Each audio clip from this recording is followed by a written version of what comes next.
Hi there. Welcome to the Soberful Podcast. I'm Veronica Valley and I'm joined here by Kate Lewis. Hi, Kate. Hi, Veronica. Thank you so much for having me. You're welcome. Kate is joining us today because she's the author of two books, Addiction and Alcoholism Recovery Skills for Women. And then you've just released a workbook to go with it. Is that correct? Yes, I did. About 2 or 3 weeks ago, it launched. Okay, wonderful. Well, I want to learn about the books, but I'd love to kind of get a bit of your story first. Can you tell us a little bit about your drinking and how you got sober, like what it was like? Yes, I can. So I started drinking in high school, and through college, I also smoked a lot of pot.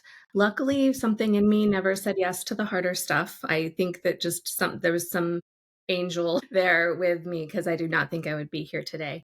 Although alcohol is a pretty hard drug. And I just partied and all the way through school. I went and I studied abroad in London my senior year of college and partied very hard there. And then we like to party in London. Yes, the Brits like to drink. Yes, and it was everywhere, and great beer. And then when I returned from London, I had my college boyfriend. We were still together. We made it through that separation, but he got quite sick.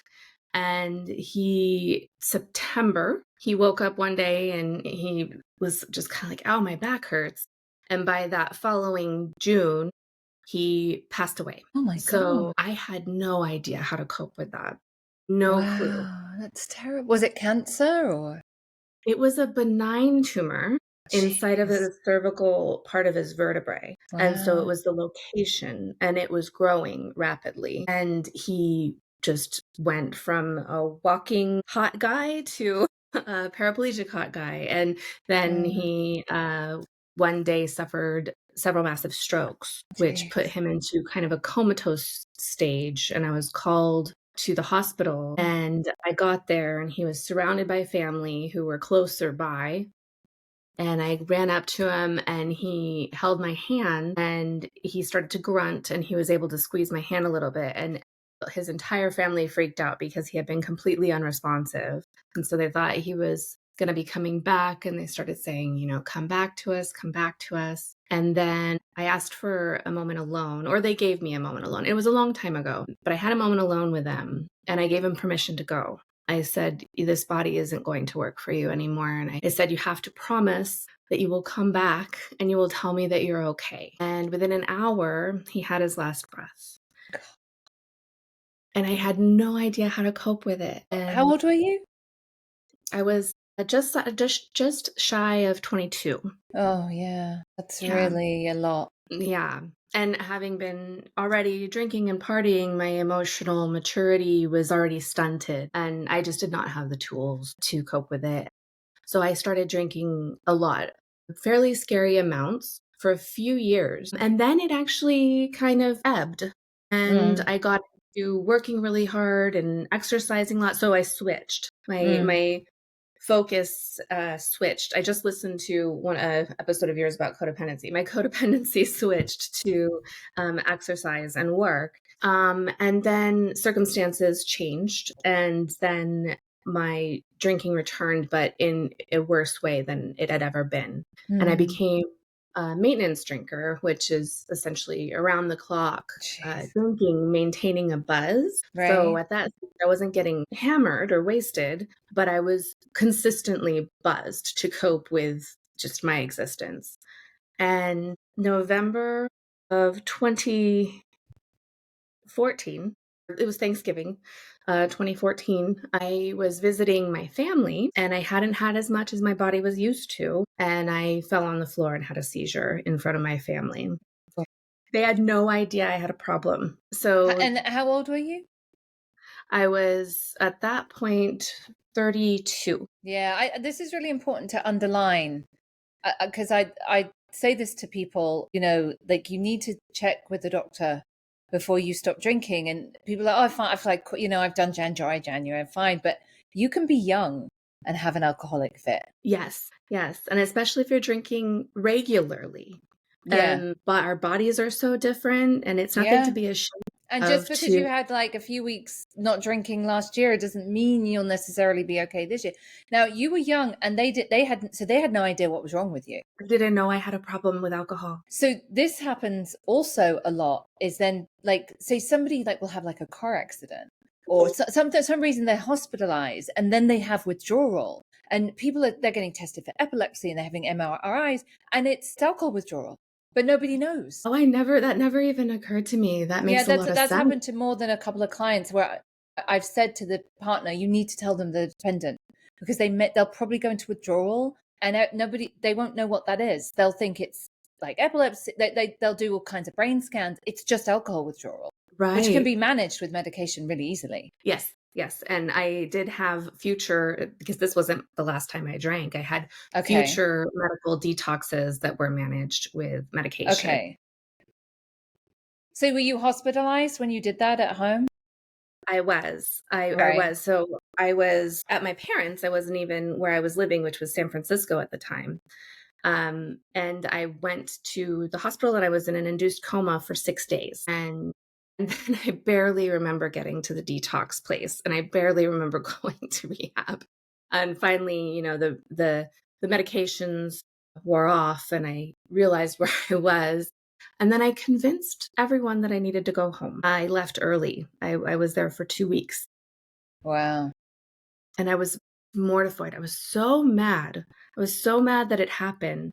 But in hindsight, it's the biggest gift. I'm so glad it happened, because I was in that place where so many women can find themselves, where you're alone and you're scared and you're ashamed and you're anxious and you don't know what the heck is going on with you and why you can't stop doing what you're doing. And thinking that one day I would be able to figure it out all by myself, which I personally was never going to be able to do that. And so I'm so happy it happened, but I did go back to San Francisco.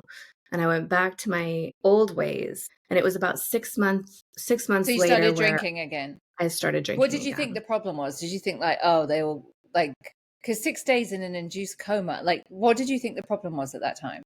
Well, many things, but the problem with my drinking. You didn't think alcohol was a problem? No, I did. Oh. I think I had a bit of a death wish at that time. Oh. Yeah. I was extremely depressed and miserable, and I hated myself. I just had so much self-loathing for where I had found myself and what it had come to. And I really and truly didn't see any possible way out. The only thing that anyone could ever suggest to me was AA. And I had so much difficulty connecting with AA. So I felt like if that's the only way to get sober, no one else can give me any other options, and I can't connect, then what hope do I have? But it was about 6 months later where it got really, really dark. And I said to myself, okay, it's either that option, the permanent option, or I can at least really try to make sobriety work for me. And then it was 1 year from that decision to my last drink. So it took 6 months after the seizure for me to say, okay, I'm going to try this. And I want to try this. I want to actually figure out how to save my life. Were you working at the time, or how were you supporting? I was working. And I did end up having to take some family medical leave in order to, go to rehab. I went to rehab 3 times. So the first time was after the coma. The second time, my family had begged me to go. Right. And I said, okay. And then the third time I begged to go. I went back and I said, I'm really ready. I need one more time. I can't trust myself by myself. Okay. Put me away somewhere. And then I have not had a drink or drug since that last time, since entering for that third time. So how did your mindset shift after the third time then? For that third time, I was truly ready. But I think what my mindset shift was, I found the hope. I hadn't any hope for a very long time. And for me, that was so critical, was hope for myself and getting better, because I did end up making a work for me, because like I said, no one could, there was Smart Recovery, but I think they had 1 meeting a week downtown, which was not enough. I needed, luckily I was in San Francisco, because there are meetings from 6 a.m. to 11 p.m. all day, every day, everywhere. Yeah. And I went through a lot of them. But everything clicked when I met my sponsor. I had worked with other sponsors, but the one that really made things drive. And when I Can you got explain what that, like, how did it, like, what clicked? so with her, my hang up was the God thing. I was Mm. raised Catholic and then going into AA and seeing the 12 steps on the wall, and just it was like the word God, it's 6 times. It's mentioned or referenced in the 12 steps 6 times. And they say, it's a higher power of your own understanding. And it's like, well, why does he say God everywhere then? And so it really confused me, having been raised Catholic. And so I had a real hang up with that. And then the language, I couldn't understand the very outdated language. But when I worked with my sponsor, she took me straight to step 4. She said, don't worry about the weird stuff in step 1 and 2 and 3 that you feel like you can't understand. Let's just get to step 4. Take your inventory, talk about people that you feel wronged by, and talk about, habits that are bringing like chaos to your life, and work on resolving these issues. She brought me straight to that really meaty, important work that helped me stay sober. Mm. So yes, I stopped getting so hung up on the language that I had so much trouble understanding. I always find that really interesting because lots of people feel the same. I got sober in AA as well. I'm still go to 12-step meetings. And I never had that because I didn't grow up with any religion. I just didn't think it was relevant. I was like, that's nice. Nice idea for some people. I don't really see why that's relevant, to be honest with you. And this is kind of what's crazy about alcohol. I mean, because what you're describing is chronic alcoholism. I mean, you wouldn't have lived. Yeah, You no, wouldn't have got to you wouldn't have 40s. That's correct. Yeah. And it's like, but you're hung up on the word God. So you're going to carry on living like this? Right. So you're just going to carry on like this because you don't like the room, or you think the language is a bit old fashioned. But I mean, lots of people go to 12-step meetings and see, like, and I get there's a lot of issues. I get but you will, if you go to a few meetings, you will see people who've been sober for decades who just look kind of nice and normal and happy, right? Yeah. Yeah. But yeah, you're not, and you don't want that because you don't like the old language, right? It's kind of crazy. It's so crazy. I genuinely didn't understand, actually, some of the way it was worded. I Yeah. couldn't, what is step 2? It's came to believe that a power greater than ourselves could restore us to sanity. And finally, one day, I realized, all that means is I came to believe that I can get better if I ask for help. That's it. That's all it means. And then when I truly believed that, that's where the hope was restored. And then, so yeah, being hung up on the word God, though, growing up Catholic, I was taught that, for me, in my experience, I'm not trying to, say anything negative about the religion. In my experience, I was taught that God was someone who was watching you constantly, looking for your sins, whom you regularly had to beg for forgiveness. That was the God that I was taught about. Yeah. And That's not fun, is it? I was like, I don't like this. So disentangling that definition from the word God was incredibly difficult. Incredibly difficult. And it's still there a little bit for me, but I get it now, and I do understand, and higher power and a respect for it and something larger than myself. I do. And I will even go as so far as to call it God to just kind of sum it up, but it was really hard. It was really hard. So how did your life change after that? Oh my gosh, in so many ways. It continues to change.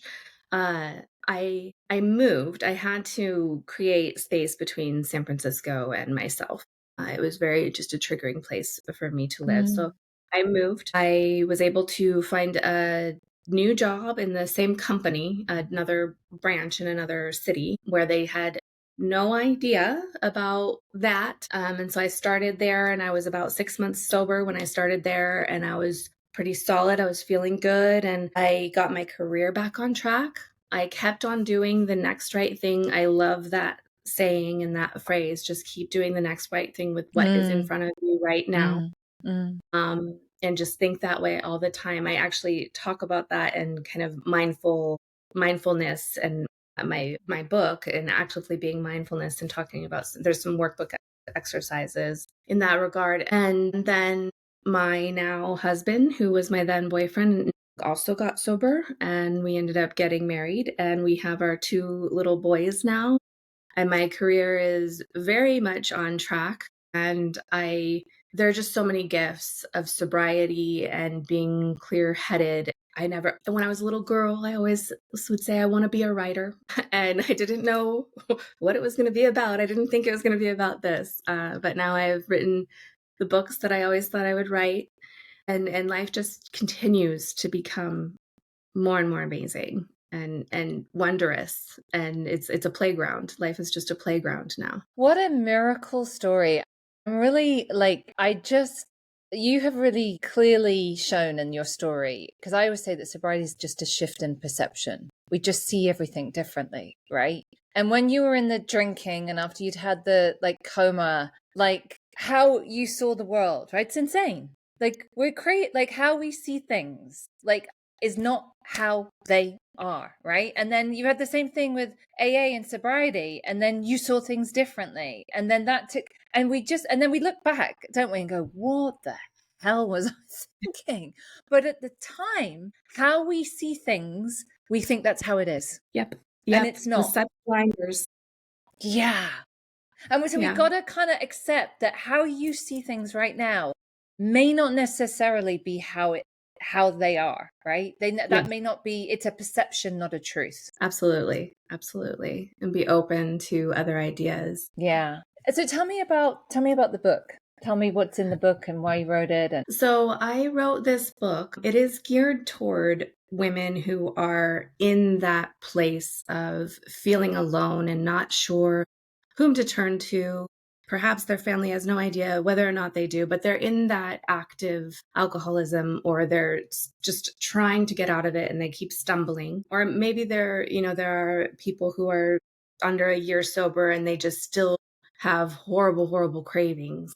I wrote it for those women in those early stages of sobriety. And it's very much, I tried to write it as straightforward and accessibly as possible, because as I mentioned, that was one of the things that I tripped on so much with AA was I didn't understand the language, which was written in 1935. So we speak differently now. And so I tried to write it very accessibly. And each chapter has a different principle or tool, and it expands on each of those. And so to highlight some of them, always start with gratitude, right? So the first chapter is about gratitude, but there's a boundary setting. I know that I binged a few of your episodes, so I know that that's something that you talk about quite a bit. So that really resonated with me. I have, especially in the second book, a really meaty workbook chapter on how to set boundaries.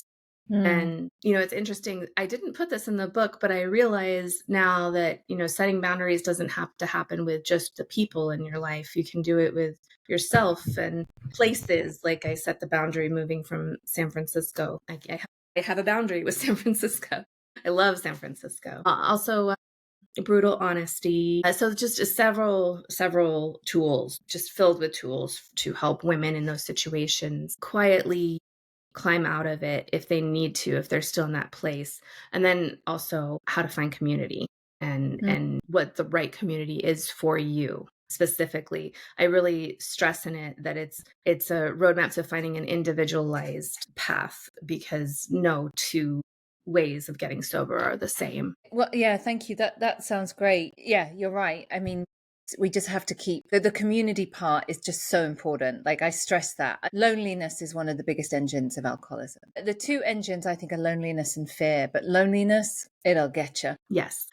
So yes, there is, in the first book, there's a big chapter on finding community and going to your first recovery meeting, whatever the venue is, and how to find it. Wow. I know your kids are really small, but what are you going to tell your kids about all of this, just out of interest? I don't know. I have thought about this, and we don't have alcohol in the house. Same.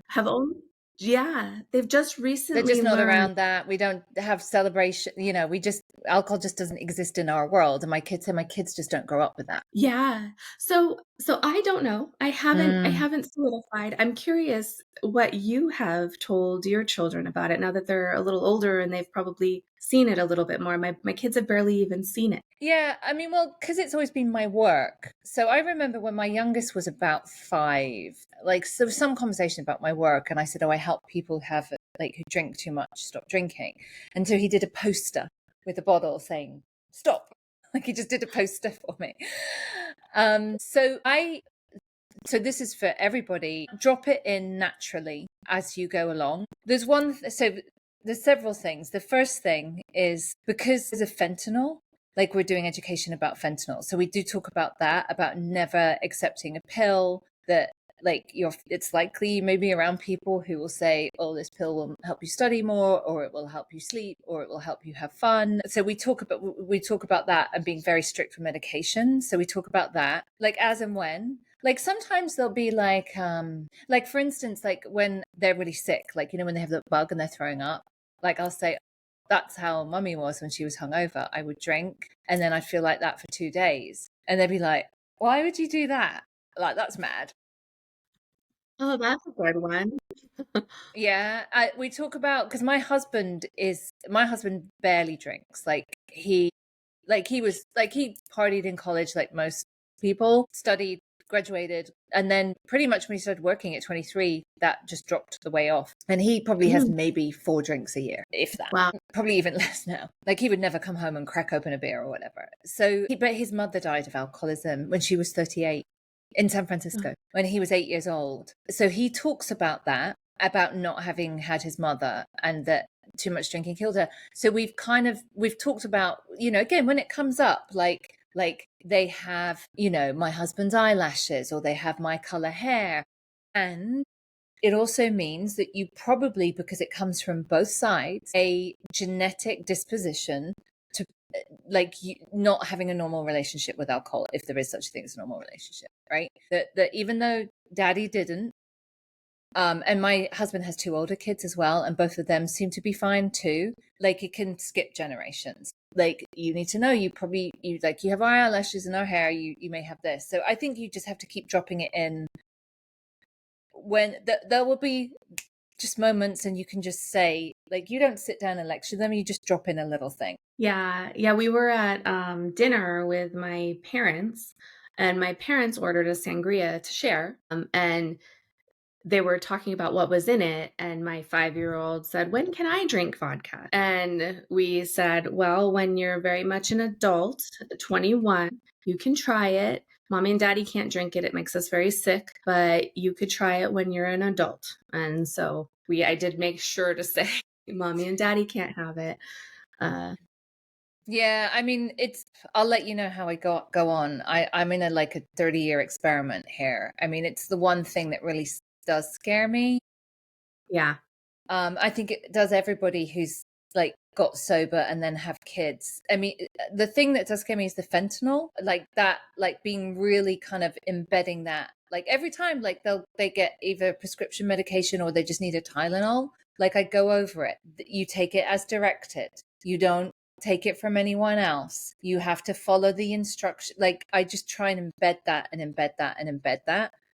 I also think, you know, I've done a series of podcasts. I haven't done one for a while, but on the theme of parenting as prevention. So I do think like that is the biggest thing. And for me, it's about the emotional stuff. Like I remember this was a while ago, my eldest son, I wanted him to do something and he didn't want to do it. I can't remember what it was, but I said something and he said to me, you hurt my feelings when you said that, mummy. And I was like, I could never have said that to my mother. Like to be able to say, and I was like, oh, you're right, I apologize. But the fact that he could say, like, you hurt my feelings when you said that, like it's so emotional intelligence, role modeling, boundaries, all of that kind of stuff. Like they have a kid that comes over that's sometimes like quite difficult, but like there's a whole history there. And we, you know, talk about like we can be kind, but also you can have boundaries. You can say, no, you don't want to do that if he's trying to manipulate you. And so I think that stuff is really, really key too. Yeah.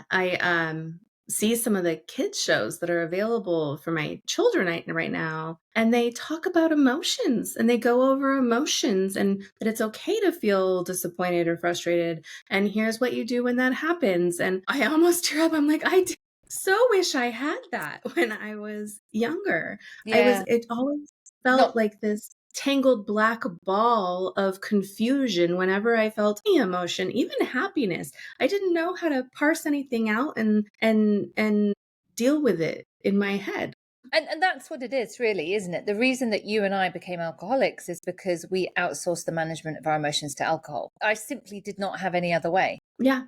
So we had to learn that in sobriety because I didn't learn it as a child. Nobody role modeled it for me. Nope. Nobody spoke about it. Like the same thing. Like hopefully that's a big part of it as well. But I mean, Gen Z drinking has collapsed. I mean, it's like this. Like it's really, really low. It doesn't mean that it doesn't mean they're not getting a buzz though. I think they're still smoking pot and doing other stuff, which has all its own risks, but it's interesting. Oh, that is interesting. You can also, the other thing that's helpful is to talk about how the brain is developing, like the science part and how it's going to make you stupider and like your brain hasn't fully developed till 25. So I've listened to a couple of experts who say they're quite interested in that, the brain bit. Yeah, and I go into that in my books too a little bit to talk about that, because it's so important to understand also when we're so confused about why we can't stop. And so that chemical loop that happens in our brain that keeps our compulsions going for that thing, even though we just are desperate to stop and behave appropriately and be happy. It's incredibly powerful and terrible for the brain. Yeah. Well, I thank you for coming on. I think I'm really glad that you did, because your story is extraordinary, because it really is like, I don't know about you, I'm 25 years sober and my gratitude increases. Like every year it increases. And I'd listen to your story, like you wouldn't have not even made it to your 40s. You probably had about 3 years left. Two to 3 years at the most. Yeah, no, I was at the point where I remember Amy Winehouse, I think, died right around the time I was struggling, and or maybe just before. And the way she was found, she had stopped breathing. She was found, and I could feel myself at times when I was on a bender, falling asleep and being like, "Oh my gosh, I don't think I breathed for about 20 seconds just now," and then being freaked out and then getting up and walking around because I didn't want to be laying. I would not have made it. The answer is yes, you're right. I would not have made it. We have what I call a second chance life. Mm-hmm. There is many people who don't make it. They just don't. And we have a second chance life. Isn't it amazing? It is amazing. I'm so lucky. And I like to stop and think about the ones that I have seen not make it. Yeah. Yeah. Having gone to rehab 3 times. Yeah. We'd get flyers passed around for memorial services, meetings and whatnot, and people that I hung out with. Yeah. Yeah. Cool. Well, tell people, Kate, where they can find you and your books. So my books are on Amazon. They're actually, I put them there so that the branding can be seen a little bit, but they're both called Addiction and Alcoholism Recovery Skills for Women. Mm-hmm. The first one's called that, and then the second one is called The Workbook. So if you were to look on Amazon, you would find it there. And then I am on social media. The easiest one to find me on these days is TikTok at My Happy Sober Life. I'm also on Instagram and Facebook, and I have some YouTube shorts going also at My Happy Sober Life. On Instagram, somebody had at My Happy Sober Life, so mine has underscores between each word on Instagram. But that would be how you could find me. Brilliant. Thank you so much, Kate. It was great to have you on. And please check out Kate's books. Let me know what you think about the episode, and I'll be back next week. Take care. Bye-bye. Thank you, Veronica. I dreamt you were twisted through 7 suns of gold.